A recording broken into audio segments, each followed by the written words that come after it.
Chers amis, je le sais, nous avons tous un peu la gueule de bois. La réélection d'Emmanuel Macron a littéralement accablé beaucoup d'entre nous. C'est vrai, il faut l'avouer. Cette fois encore, le système, le rouleau compresseur des médias dominants ont été plus forts. Mais cette déception ne doit pas effacer ce qu'il nous reste à bâtir et encore moins ce que nous avons déjà construit ensemble. Malgré les coups de nos adversaires, vous êtes de plus en plus nombreux à suivre TV Liberté. Et quel meilleur exemple que ce nouveau cap franchi sur YouTube. Alors même que la plateforme américaine nous censurait encore sans sommation, nous avons franchi le seuil des 500 000 abonnés. C'est un succès que TV Liberté tient de sa longévité, mais surtout de la confiance que vous avez pu placer en nous, grâce à une information honnête, une information sans caricature ni conflit d'intérêts. Car TV Liberté, vous le savez, n'a pas de publicité, pas de subvention et pas non plus d'oligarques ni russes ni nomades pour se financer. Non, TV Liberté n'a que vous et c'est déjà beaucoup. Alors c'est vrai, nous vous sollicitons régulièrement pour garantir cette indépendance. Mais comprenez bien, nous n'avons pas d'autre choix. Et croyez-moi, nous faisons déjà beaucoup avec bien peu. Pour produire un journal quotidien, les chaînes subventionnées emploient plusieurs centaines de personnes. À TV Liberté, le journal, c'est 6 personnes en tout. Et nous n'avons jamais manqué un rendez-vous. Mais évidemment, nous sommes toujours un peu sur le fil. Alors pour continuer, nous avons sans cesse besoin de votre soutien. Car sans vous, TV Liberté n'a ni raison d'être, ni moyen de faire. Alors dès à présent, donnez-nous un coup de pouce. Cliquez sur le lien qui s'affiche ici, juste au-dessus, et aidez-nous. Je compte sur vous.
Bonjour chers amis téléspectateurs, très heureux de vous retrouver pour une nouvelle édition de Terre de Mission, l'émission religieuse de TV Liberté. Et d'abord, bonne fête de la Pentecôte à tous. Nous prions en particulier pour nos pèlerins de Chartres dans les deux sens. D'ailleurs, on priera pour les deux pèlerinages en espérant qu'ils portent le plus de fruits possible pour l'Église, pour la France et pour la chrétienté. Au programme, aujourd'hui, 2 séquences. Une première avec Damien Sanchez, avec qui nous parlerons d'apparitions de la Vierge Marie et de l'actualité de ces apparitions. Et puis ensuite, nous recevrons Jean-Pierre Mogendre, qui est évidemment un habitué de ce plateau, avec qui nous allons parler du MJCF, dont il fut naguère président et sur lequel il vient de diriger un album racontant l'histoire d'un demi-siècle de MJCF.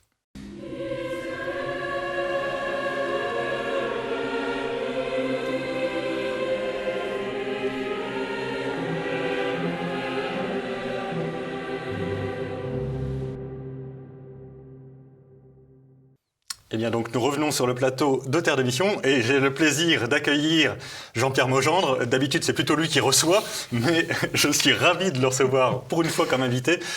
Jean-Pierre Mogendre, donc pour ceux qui ne le sauraient pas, ce qui est extrêmement peu probable parmi les téléspectateurs, est le président de Renaissance catholique, ancien président du MJCF et coordinateur donc d'un album, très bel album sur l'histoire du MJCF. En gros, fondé au début des années 70. Voilà, donc la fondation du MJCF, c'est l'été 1970. Je précise, voilà, j'ai été dans l'initiative de cet album, mais je n'ai pas été le coordonnateur quotidien. C'est Charlotte Nel, un des deux auteurs, qui est avancé. Donc le MJCF, effectivement, fondation en 1970, dans un contexte que l'on a du mal à imaginer, avec, me semble-t-il, 2-3 éléments majeurs. Le premier élément, c'est qu'en 1970, les jeunes qui ont entre 15 et 25 ans, etc., ils sont encore dans une société chrétienne. Absolument. Quelques chiffres. En 1960, 95% des enfants sont baptisés. En 1965, on a 25% de pratiques religieuses. Wow. Une personne sur 4 va à la messe tous les dimanches. Et donc les gens qui ont entre 15 et 20 ans en 1970, ils ont été élevés là-dedans. Ils ont été dans une société chrétienne. Et il me semble-t-il, ils sont confrontés à 3 défis que va chercher à relever le MJCF. Tout d'abord, bien sûr, la désacralisation, l'horizontalisation de la liturgie. Ouais. Voilà, la réforme liturgique. La réforme liturgique 65, puis 69. Voilà, c'est la fin d'un monde. Ouais. Le père Gélineau le dira. Voilà, le rite romain a disparu, etc. Premier défi. Deuxième défi, il n'existe plus d'armature intellectuelle et d'enseignement. Voilà, l'Église n'enseigne plus. Le catéchisme, c'est devenu des coloriages. Le catéchisme que j'ai connu, la moitié du temps, est autour du sujet passionnant des relations garçon-fille. Voilà. Bon. Donc, il n'y a plus d'enseignement. Ouais. Donc, il y a une jeunesse qui a une forme de pratique, mais qui n'est plus catéchisée. Et puis, également, nous sommes après mai 68, donc dans un climat moral totalement relativiste. Et je pense que le MJCF, c'est la réaction à ces 3 défis d'une jeunesse qui a bon fond, qui naturellement n'est pas trop abîmée, mais à qui l'Église ne donne plus rien. Alors MJCF d'abord, ça veut dire quoi ? Alors, c'est le mouvement de la jeunesse catholique de France. Au moins, c'est simple, c'est clair. Et le sous-titre de l'album, c'est « Une jeunesse missionnaire au service du Christ ». On imagine. Alors, MJCF, pour ceux qui n'auraient pas compris, c'est un mouvement tradi, donc en particulier attaché à la liturgie romaine traditionnelle. Alors, ça n'est pas le cas dès le début. D'accord. C'est bien expliqué dans le livre, puisque la fondation du MJCF, c'est 1970, la réforme liturgique, c'est 1969. Le noyau originel du MJCF, ce sont essentiellement des scouts, issus des équipes qui fonderont plus tard Nouvelles Frontières avec Jacques Maillot, donc les Jeunes en Marche. Donc c'est un mouvement essentiellement autour du scoutisme qui tout de suite a la volonté d'étayer les soubassements de la foi, de s'attacher à la belle liturgie et d'être résolument missionnaire. Mais la belle liturgie au début, elle se découvre chez l'abbé Guérin, le futur monseigneur Guérin, donc le fondateur de la communauté Saint-Martin. Et c'est au fil du temps, à partir de 1974, 1975, 1976, après avoir fait la connaissance d'une part de monseigneur Lefebvre et d'autre part de don Gérard Calvet, le fondateur de l'abbaye du Barroux, que le MJCF va faire le choix de la liturgie traditionnelle, mais ça n'est pas un choix originel. D'accord. Oui, mais comme d'ailleurs beaucoup de réactions tradies, entre guillemets, à la sécularisation, ont été au départ des réactions conservatrices, de bon sens. Typiquement, refuser que le catéchisme devienne une histoire de catéchisme sexuel, si je puis dire. Mais ça ne dit rien sur l'attachement liturgique, évidemment, qui vient après. Qui vient après.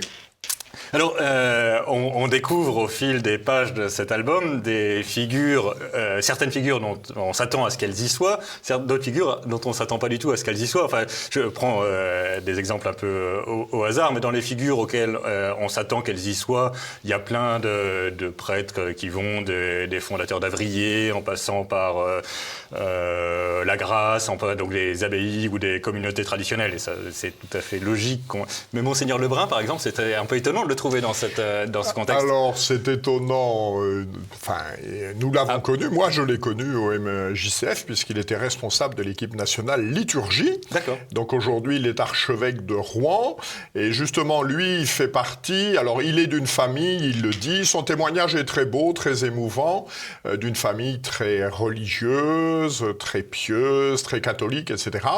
Et donc, il rejoint le MJCF et il quittera le MJCF quand ce mouvement fera le choix exclusif de la messe traditionnelle, ce qui ne correspondait pas à ses aspirations. Mais lors de son sacre épiscopal, voilà, il a parlé du MJCF, de tout ce qu'il devait au mouvement. C'est une belle piété. Mais c'est ça, objectivement, c'est aussi, on peut évidemment discuter des choix des uns et des autres, mais c'est aussi, je trouve, un assez beau signe que 40 ans, 50 ans plus tard, on soit capable de se retrouver sur l'essentiel, disons. Au moins, il a transmis la foi. Alors, de se retrouver sur l'essentiel, et je crois aussi, ce qui frappe toujours les observateurs un peu extérieurs, c'est les liens d'amitié forte qui sont restés entre ces personnes, même si la vie les a amenés à faire des choix différents. Je crois que ce que la Providence a permis que ces personnes vivent ensemble, qui a été fort, qui a été exigeant, eh bien crée des amitiés qui passent des dizaines et des dizaines d'années intactes. Alors, question du béotien qui, moi, je n'ai pas été membre du MJCF. C'est pas grave, c'est pas grave. Comment ça s'organisait la vie, l'année d'un militant MJCF? Alors, l'année d'un militant MJCF, ça commence par le camp d'été. Le camp d'été, il est missionnaire. On fait venir des gens pour des séjours pas chers à l'étranger. Alors, à l'époque, ça n'était pas si facile que ça à organiser. Donc, les gens viennent. Le défi, c'est en 4 semaines de les inciter à réfléchir au fait que la foi catholique, c'est pas ridicule. Et que ça mérite d'être approfondi. Voilà, donc il y a toute une partie, on est dans les années qui passent mai 68, qui suivent mai 68. Donc tout le monde discute, tout le monde a un avis sur tout, et donc le camp d'été, il y a 7 ou 8 discussions, voire une dizaine qui sont programmées. Le but, c'est de susciter l'intérêt. D'accord. Voilà. Et donc concrètement, les militants MJCF font venir 2 ou 3 copains qui ne sont pas cathos, exactement, ou pas pratiquants. Voilà, leurs copains, leur famille, etc. L'objectif, c'est que la personne, le nouveau, puisqu'on appelle ça comme ça, il s'interroge, il se pose des questions, il dit, il y a des choses que j'ai jamais vues, et puis ils sont sympas. Voilà. Je crois qu'il y a cette question de l'amitié. Donc l'année commence comme ça. Dans la foulée, immédiatement, normalement, il y a un stage premier degré, c'est pendant 4 jours, où là, c'est très intellectuel, très doctrinal, autour du thème. Voilà, l'Église est en crise, le monde est en crise, tu as la foi, puisqu'à l'époque tout le monde est baptisé, etc. Et toi, qu'est-ce que tu fais? D'accord. Et as-tu le droit de ne rien faire? D'accord. Bon, la réponse évidente étant non, tu n'as pas le droit. Eh bien, ça tombe bien, on a trouvé quelque chose. On a quelque chose pour toi. Pour concrétiser. Et ensuite, l'année commence avec quelque chose qui aujourd'hui apparaît inimaginable, avec une réunion d'équipe par semaine. Wow. C'est-à-dire toutes les semaines, la dizaine de personnes, il y en a un qui prépare un topo. Une réunion toutes les semaines, ça revient vite, vous savez. C'est sûr. À Noël... Donc ça veut dire que les équipes étaient organisées autour des grandes villes, quoi. Parce que vous n'avez pas de Alors personnes, oui, et l'expérience l'a montré, il a été difficile de s'implanter là où il n'y avait pas d'étudiants, d'universitaires. Okay, c'est ça. Voilà. Et donc, l'année se déroule comme ça. Si tout va bien, l'hiver suivant, notre nouveau, il fait un camp d'hiver. D'accord. Là, pour lui permettre de passer un Noël catholique. Donc là, pareil, ça dure 1 semaine. Il y a encore des topos. Alors ça, c'est une des originalités du MJCF. C'est vraiment un aspect doctrinal et spirituel très marqué. Donc il fait son camp d'hiver. Après, il y a la suite de l'année et on revient au camp d'été où on espère que le nouveau de l'année d'avant, il est devenu pilier, voire animateur. Il s'occupe des petits nouveaux. D'accord. On remet dessous dans le cochonnet. Et comme il est devenu presque animateur, en plus de la réunion d'équipe par semaine, il a droit à un CFA, un cercle de formation d'animateurs, là aussi 1 fois par semaine. D'accord. Ah oui. Donc comme ça, il a 2 soirées de prise. Alors, ce qui parfois, avec les parents, pouvait créer... mais à part le MJCF, tu fais quoi? Non, ça me va bien. Et les camps étaient mixtes ou Alors, voilà, c'est aussi une des nouveautés. Les camps sont mixtes. D'accord. Alors avec... Et vous n'avez pas craint que dans le contexte général du post-68A... Alors ce qu'il y a, avant le départ en camp, les gens sont prévenus. D'accord. Voilà, c'est-à-dire que le flirt est interdit et les sanctions sont prises. En particulier, nous avons tous fait des renvois. Voilà. Mais la règle du jeu passe à peu près. Et puis... À l'époque, le qualificatif catholique, ça veut encore dire quelque chose, quoi. Ouais, C'est-à-dire, les gens, ils disent, je viens sur un truc catho, bon, c'est pas Woodstock, quoi. Vous avez une idée du nombre de personnes qui sont passées dans vos camps ? Alors, les chiffres dont on peut disposer, alors ils apparaissent dans ce livre, bon, il y a des hauts et des... Voilà, aux périodes fastes, l'été en camp, il y a 800 personnes. Donc, mais un seul camp, 800 personnes ou, non, alors le principe, c'est un camp, c'est 50 personnes. D'accord. Donc 800 divisé par 50, ça vous donne le nombre de camps. Puis il y avait des camps en juillet, puis des camps en août, certaines années. Donc les années fastes, il y a 800 personnes. Les années moins fastes, il y a 300 ou 400 personnes. Et en fait, ça fonctionne suivant ce rythme depuis 50 ans maintenant. Donc c'est sûrement plusieurs dizaines de milliers de personnes qui ont été touchées. Ça, c'est incontestable. Et aujourd'hui encore, ça fonctionne au même rythme ou ça... Aujourd'hui, oui, ça fonctionne. Alors si ce n'est que le rythme des réunions est un petit peu plus espacé, la société un peu a changé. Je crois aussi qu'il y a moins d'appétence pour les réflexions, le doctrinal. Voilà, mais ça reste, ça exige. J'étais, il y a 1 an et demi maintenant, aux 50 ans du MJCF, à la Martinerie, à Châteauroux. Voilà, il y avait 800 personnes le dimanche, 3 journées, donc des temps de prière, des conférences, des temps de retrouvailles. Voilà, j'ai retrouvé l'esprit du MJCF. Et quel genre d'aumônier vous aviez? Donc vous parliez de Monseigneur Guérin au début. Est-ce que c'était votre aumônier ou est-ce que c'était... Non, alors on allait à la messe de l'abbé Guérin à Paris, mais lui n'a pas fait de camp. Donc les aumôniers, c'était ce qu'on trouvait. D'accord. Et puis au fil du temps, en particulier à partir de 72, 73, 74, le choix ayant été fait de la messe traditionnelle, les aumôniers sont devenus des prêtres qui célébraient la messe traditionnelle, et donc en particulier, de manière importante, la fraternité sacerdotale Saint-Pédis, dont c'est amusant, la date de création est quasiment concomitante. C'est contemporain, voilà, D'ailleurs, c'est la même logique de réaction à la destruction, et on essaye de faire... on bricole d'ailleurs, enfin, il n'y a pas de doctrine dès le début, enfin il y a une doctrine qui est le Christ roi, mais en dehors de ça, on bricole un peu. Ah, on bricole, je ne sais pas si Monseigneur le fait bricoler. Non, mais je veux dire, typiquement, il y a tous ces débats autour du est-ce qu'il a accepté ou pas la nouvelle messe et tout ça. C'est des questions qui, en fait, ont un sens. Évidemment, c'est pas du tout pour mépriser ces questions, mais elles sont très plaquées de 2022 sur 72. Oui. À l'époque, le problème ne se posait pas comme ça, quoi. Non. Et je crois que c'est toujours aussi intéressant d'avoir le témoignage, et je l'ai eu, d'un certain nombre de prêtres qui ont accepté la réforme liturgique par obéissance, parce qu'obéir au pape sur le principe, c'est toujours très bien. Absolument. Et puis qui après disent non, ça vraiment ça va pas, ça va pas, et je retourne à la messe de mon ordination parce qu'elle me nourrit plus. Ouais. Écoutez, franchement, chers amis téléspectateurs, je suis un peu navré de faire de la publicité pour un bouquin coordonné, donc c'est les éditions Contretemps de Renaissance catholique. Donc Jean-Pierre Maugendre est très humblement dit qu'il n'y est pour rien, mais enfin, il n'y est pas tout à fait pour rien. Et donc je suis un peu confus de faire de la publicité pour Jean-Pierre Maugendre sur un plateau qui est pour moitié celui de Jean-Pierre Maugendre, mais enfin, je ne saurais trop vous conseiller cette histoire du MJCF. Moi, j'ai feuilleté avec beaucoup de plaisir et on prend un chapitre comme ça au hasard quasiment. C'est vraiment une période passionnante de l'histoire de l'Église qui détermine beaucoup notre réaction d'aujourd'hui. Une bonne partie de nos prêtres, de nos évêques ont connu de nos laïcs, nous-mêmes, ont connu ces affrontements et ça nous a construit. Ça fait partie de notre construction aux uns aux autres. Et donc on a cherché dans ce livre, en fait, vous l'avez vu, il y a une partie un peu discursive, on raconte les événements, etc. Et on a cherché à agrémenter ça d'une part de très nombreux témoignages, la vie en camp, ma conversion, etc. Et puis également, on a cherché à l'illustrer. Beaucoup de photos. De l'époque, ce qui fait que c'est pas toujours d'une qualité extraordinaire. Mais voilà, il y a beaucoup de 70s. Mais c'est pas une thèse de doctorat, mais je pense que ça sera utile pour les thèses de doctorat à venir, parce que c'est vraiment une page d'histoire de l'Église de France. Voilà. Et donc, on peut se procurer ce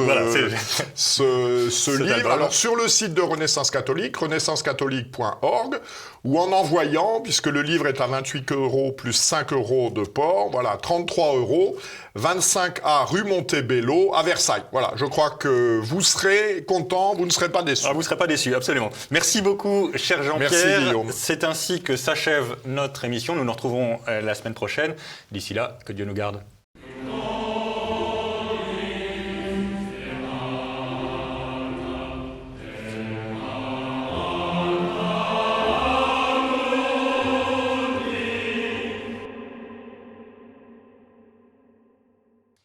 Bien, donc je reçois tout de suite Damian Sanchez. Bonjour Damian. Bonjour. Vous venez de publier, il y a quelques mois déjà, un petit livre sur les apparitions mariales intitulé « Je viens vous préparer », préfacé par le cher Monseigneur Hayet. Et le sous-titre me paraît presque aussi important que le titre, « Apparition et message de la Vierge Marie pour notre époque à la lumière des Saintes Écritures ». Donc moi je retiens plusieurs choses dans le titre et le sous-titre. Donc évidemment, c'est autour des apparitions mariales. C'est adapté à nous, catholiques du XXIe siècle, et spécifiquement à nous. Et c'est pas déconnecté de ce que nous avons reçu dans la foi, notamment les Saintes Écritures. C'est au contraire, les apparitions sont là pour éclairer notre réception des Saintes Écritures. Alors, pardon pour ce début un peu pontifiant, si je puis dire, que je n'ai évidemment aucune autorité magistérielle, mais qu'est-ce qui vous a donné l'idée de vous intéresser aux apparitions mariales ? Écoutez, ça fait très longtemps que j'étudie ce sujet des apparitions mariales. Je trouve quand même quelque chose d'extraordinaire que le ciel vient nous visiter et davantage s'il nous délivre un message. Généralement, quand c'est le cas, c'est parce qu'il y a quelque chose à corriger, il y a quelque chose à recadrer, voire nous épauler, nous aider. Donc ça peut être comme le cas de Lourdes, nous protéger un peu la foi par rapport à toute cette vague rationaliste, comme ça peut être le cas des Fatima par rapport à protection vis-à-vis du communisme, et ainsi de suite. Ouais. Voilà. Et ce message, on va y venir parce qu'il y a un contre-exemple dans votre livre, mais en général, pour moi, le message de la Vierge a l'immense avantage de la simplicité, c'est prier, faites pénitence. Au moins, c'est pas un message très agréable à entendre, mais au moins, on sait à quoi s'attendre. Il y a un contre-exemple, et on va peut-être en parler tout de suite, qui est Medjugorje, dont vous parlez dans votre livre, où au contraire il y a un message extraordinairement long. Mon sentiment personnel, mais qui évidemment n'engage que moi, c'est que justement parce que le message est long, je doute que ça soit toujours la Sainte Vierge qui soit venue le délivrer. Vous ne pensez pas comme moi, mais j'aimerais bien vous entendre, parce que évidemment vous connaissez le sujet beaucoup mieux que moi, j'aimerais bien vous entendre sur comment ça se fait que la Vierge donne des messages aussi longs. Voilà, alors, donc, il faut y aller peut-être étape par étape, parce que Medjugorje, c'est la fin. Oui, absolument. C'est-à-dire, moi, je parle de 8 apparitions dans lesquelles Marie délivre un message au monde. Il y a des lieux dans lesquels il n'y a pas de message au monde. Par exemple, à l'île Bouchard, Lourdes, Pomain, etc. Voilà, donc, moi, je me concentre surtout sur La Salette, sur Fatima, Amsterdam, Garavandal en Espagne. Et ensuite, donc, il y a Akita au Japon, puis les apparitions des 81, donc Rwanda, Kibeho, puis l'Escorial et Medjugorje. Il y a un fil rouge dans toutes ces apparitions. La Vierge Marie parle souvent des crises dans l'Église. Et il nous met en garde. Voilà. Et même Akita au Japon, dans lequel il va délivrer le fameux troisième secret de Fatima, selon le cardinal Ratzinger, et ça correspond au troisième secret et à ce qui nous est délivré dans les Saintes Écritures. Eh bien, il dira, à un moment donné, vous serez dans une église de compromis. Et il parle en futur, et on est en 73. Voilà. Donc, la Vierge Marie continue avec certaines de ses apparitions, et à un moment donné, on pourrait dire qu'elle change un peu son stratégie, puisque les messages ne sont pas transmis, délivrés, elle s'installe dans un endroit qui est Medjugorje, c'est pas pour les Bosniaques, c'est pour le monde, il y a plus de 50 millions de personnes qui sont allées, dans lesquelles elle ne va pas délivrer un message à l'humanité comme les autres lieux d'apparition, mais elle va fournir une sorte d'accompagnement spirituel et des catéchèses. Voilà. Elle va attaquer fortement et nous mettre en garde vis-à-vis du modernisme. Il le dira à plusieurs reprises. Donc le démon, donc Satan, il ne dort pas. Et par le modernisme, il essaie de vous dévier, de vous conduire sur son chemin. Voilà. À l'intérieur de l'Église. Oui, parce qu'avant les apparitions, typiquement Lourdes, ou Fatima, c'est des apparitions où on défend contre les erreurs externes à l'Église. Là, c'est une erreur interne à l'Église. Et du coup, elle va reprendre des sujets vraiment des catéchèses et elle va le dire, ma mission, c'est vous accompagner vers le chemin de la sainteté. Donc normalement, ça c'est à l'Église et aux prêtres. Ouais, c'est pas au ciel qui va venir et remplacer ça. Mais comme souvent, les messages sont pas relayés, comme il y a une sorte d'abandon d'une foi vraiment authentique dans beaucoup d'endroits dans lesquels on devient un peu, petit à petit, une foi un peu protestante, un peu à la carte, eh bien, elle reprend le sujet absolument évident, absolument classique de la foi, donc l'importance de l'Eucharistie, donc l'importance de la prière du chapelet, la prière en famille, donc la lecture des Saintes Écritures, puis la confession. Il va dire il faut quand même réunir à la confession au moins tout le mois. Et là-bas, à Medjugorje, c'est un lieu dans lequel il y a énormément de confessionnants, il y a une queue extraordinaire. Puis, elle va revenir à quelque chose qui a été oublié, nous dira-t-elle, que ça sera le jeûne. Puis, pour terminer avec Medjugorje, en 93, à Civitavecchia, il y a une statuette qui pleurait du sang. Donc, il y a eu pas mal de remue-ménage avec les médias, etc. On a posé aussi des questions au pape. L'évêque, il a voulu la confisquer, il a pleuré aussi dans ses bras. Il a pleuré des larmes de sang. L'évêque, il va donner un témoignage. Sa vie de pasteur a été transformée. Voilà. Eh bien, cette statuette, c'est une statuette de Medjugorje. D'accord. Voilà. D'accord. Donc vous pensez que c'est bien des apparitions mariales à Medjugorje. Juste pour que les téléspectateurs voient bien tout, dans ces apparitions, il y en a qui sont reconnues par l'Église, d'autres qui sont en cours de discussion. On en est où par rapport à ces reconnaissances? Parce qu'il faut aussi que l'Église, j'allais dire, valide. C'est pas la Vierge Marie n'a pas besoin de notre bénédiction pour parler, mais enfin, voilà. Alors c'est vraiment un sujet extrêmement important parce que parfois il y a beaucoup de confusion. Oui, absolument. Et j'entends des personnes dire « Oh là là, telle apparition n'est pas reconnue, il faut être prudent, donc on l'écarte. » côté, ouais. Alors à ce moment-là, il faudra écarter aussi le sanctuaire puisqu'elle n'est pas reconnue, le pape va le vénérer. Jeanne d'Arc, il a été condamné par l'Église, puis réhabilité et canonisé. Voilà. On a en Espagne un grand lieu d'apparition, le premier, donc El Pilar, où il y a une basilique absolument gigantesque. Eh bien, ces apparitions ne sont pas reconnues. Et même, je ne veux pas troubler les téléspectateurs, mais les apparitions de la rue du Bac, eh bien, en tant que telles, ne sont pas reconnues. C'est la médaille qui a reçu l'imprimature de l'évêque. Donc, je pense que c'était important de bien poser les choses. Oui. D'autant plus que Paul VI, à un moment donné, il a abrogé un code du droit canon dans lequel obligeait d'avoir l'imprimature pour que tout livre puisse être publié lorsqu'on parle des apparitions. Donc ça, on l'a enlevé. C'est-à-dire, on a ouvert un peu le van parce qu'il s'est rendu compte probablement que parfois, on peut avoir des ecclésiastiques qui avaient un peu trop de zèle et qui voulaient tout couper. Donc, notamment, c'était l'époque des Garavandal. Il avait reçu quelques jours auparavant la principale voyante Conchita, où le message, il est très salé, notamment vis-à-vis des prêtres, des évêques, etc. Et de la crise de l'Église. Voilà.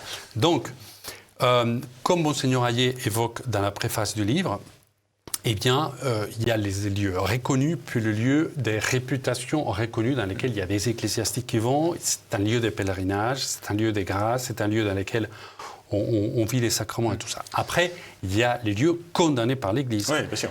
Mais il y a les lieux en attente. On a l'exemple de Notre-Dame de Los qui a mis 3 siècles à être approuvé. Et pourtant, et puis par ailleurs, il faut aussi distinguer. Enfin, typiquement, moi, je suis pas du tout convaincu. Enfin, je pense que Medjugorje c'est un sujet compliqué, mais moi, je suis pas du tout convaincu que ça soit des apparitions mariales. Au moins pas tout. Mais on peut aussi observer quand même que c'est un lieu où beaucoup de conversions, beaucoup de confessions, beaucoup de réceptions des sacrements. Et donc, on peut aussi admirer. Typiquement, c'est pas, la comparaison vaut pas grand-chose, mais on peut admirer le travail des légionnaires du Christ tout en condamnant le comportement du fondateur qui était par ailleurs un monstre. Mais il n'empêche que la congrégation a été merveilleuse. Et donc, je pense qu'il faut aussi savoir distinguer contrairement à la parole de l'Évangile, il arrive que des arbres dont on n'est pas absolument certain qu'ils soient tous entièrement bons donnent de bons fruits. Et donc il faut aussi savoir recueillir les bons fruits. Donc, fin de la parenthèse, mais si on revient donc au message, donc en suivant le fil rouge que vous évoquez, ces apparitions visent en particulier à nous armer dans la crise de l'Église, en nous faisant revenir au sacrement, au jeûne, enfin à la pénitence traditionnelle en quelque sorte. Voilà, alors c'est-à-dire la Sainte Vierge pendant toutes ces apparitions essaye de nous prévenir et de nous préparer, de nous donner des moyens spirituels pour nous préparer à tous ces événements qui doivent arriver avant le triomphe de son cœur immaculé. Voilà. Ces événements, on va les trouver dans les Saintes Écritures. Donc il est question des grandes tribulations, il est question des abominations de la désolation et donc l'interdiction des sacrifices perpétuels, donc à savoir l'Eucharistie. Alors on ne sait pas de quelle forme. Est-ce que c'est une crise, une attaque contre l'Eucharistie externe ou qui vient de l'intérieur? Voilà, donc pour l'instant, on ne sait pas. Mais il est question aussi, à un moment donné, de l'antichrist, des faux prophètes qui vont se dévoiler. Il va être question aussi d'un châtiment, donc il dira plusieurs apparitions qu'on va trouver dans le livre de l'Apocalypse, chapitre 12. Puis, à un moment donné, on arrive à la fin des temps, parce qu'on est dans un siècle, selon la vision de Léon XIII, et la Vierge Marie, et le dira aussi à Medjugorje, le temps du démon est en train de se terminer, c'est-à-dire que le siècle qu'il avait à un moment donné obtenu ou demandé, selon la vision de Léon XIII, qu'il a mené ensuite à écrire les exorcismes. Donc le petit exorcisme, compris à la fin de la messe, eh bien, ces temps du démon, c'est ce qu'on appelle la fin des temps du prince de ce monde. Et après, c'est ce temps d'épée qui nous est donné. C'est ce qu'on trouve chez Isaïe. Donc les 1000 ans Donc c'est le triomphe du cœur immaculé de Marie. C'est un peu ce qu'on appelle cette civilisation de l'amour. Avant de la fin du monde, etc. Donc on est à cheval entre ces périodes. Et Marie, il dit, bon, il faut quand même que je vienne vous préparer et vous donner un peu les clés des compréhensions. Puisque on voit que les choses vont de pire en pire, les gens prient, mais ça va mal. Eh bien, tous les éléments maintenant sont un peu sur la table. La crise dans l'Église, est-ce qu'il y aura un schisme, les catastrophes naturelles, les guerres, etc. Mais comment est-ce qu'on sait, parce que typiquement l'Apocalypse, c'est extrêmement difficile d'appliquer, typiquement vous parliez à l'instant de l'abomination de la désolation, beaucoup de gens, y compris moi d'ailleurs, ont lu ça en particulier comme la destruction du temple de Jérusalem, parce que dans la prophétie de Daniel, évidemment ça touche au temple, et le sacrifice parfait étant advenu, le temple a cessé d'être utile, entre guillemets, et donc on peut aussi se dire, mais on peut penser que l'abomination de la désolation dans le temple, c'est donc 70 à Jérusalem, mais ça peut être aussi la destruction du sacrifice. Évidemment, il n'y aura pas de destruction totale du sacrifice du Christ. Enfin, ça peut toucher l'Eucharistie ou pas. Et comment est-ce qu'on sait ce qui... Oui, alors... Eh bien, la Vierge Marie, pendant ses apparitions, ce qui était très intéressant, c'est qu'il parle tout le temps en futur. D'accord. Donc, il ne parle pas au passé. D'accord. Et quand il vient nous prévenir et il nous presse à cette conversion, ce n'est pas par rapport à quelque chose qui aura eu... Qui est passé, bien sûr. Voilà, dans le premier siècle avec l'Empire romain, par exemple. Voilà. Maintenant, il y a des éléments intéressants, par exemple, par rapport à ceux qui connaissent bien Garabandal, cet événement de la miséricorde de Dieu, ce qu'il appelle un peu une illumination des consciences, voilà. Eh bien, une des voyantes de Garabandal, elle disait, lorsqu'on lui posait la question, est-ce que c'est pour tout de suite? Elle disait, non, parce que vous pouvez encore y aller à la messe. Elle le disait dans les années 80. Alors, quel lien dans tout ça? Eh bien, à un moment donné, il y a cette persécution. Et Monseigneur Hayet, il l'évoque dans la préface, et ainsi qu'une citation que j'ai mise de cardinal Ratzinger, dans laquelle il parle de cette église des catacombes, dans laquelle il est devant nous. Puis, pour vraiment un peu mettre la cerise sur le gâteau, je fais référence à 2 numéros de catéchisme de l'Église catholique aussi qui nous en parlent et qui, pareil, nous parlent en futur. Voilà, il nous parle de cette grande apostasie. La grande tribulation. Oui. Ouais. Merci beaucoup, cher Damien. Donc, je viens vous préparer un très beau livre sur les apparitions, messages de la Vierge Marie pour notre époque et à la lumière des Saintes Écritures. C'est paru aux éditions du Parvis, des éditions suisses tout à fait remarquables, qui font un travail extraordinaire. 18 €, c'est un livre très, très joliment édité, illustré, etc. 175 pages. Ça vaut vraiment la peine, notamment, alors c'est très agréable à lire, mais même si le message n'est pas du tout agréable à recevoir, mais enfin, il faut se préparer quand même. Je viens vous préparer, la Sainte Vierge nous explique les Saintes Écritures. Merci Damien. Merci à vous.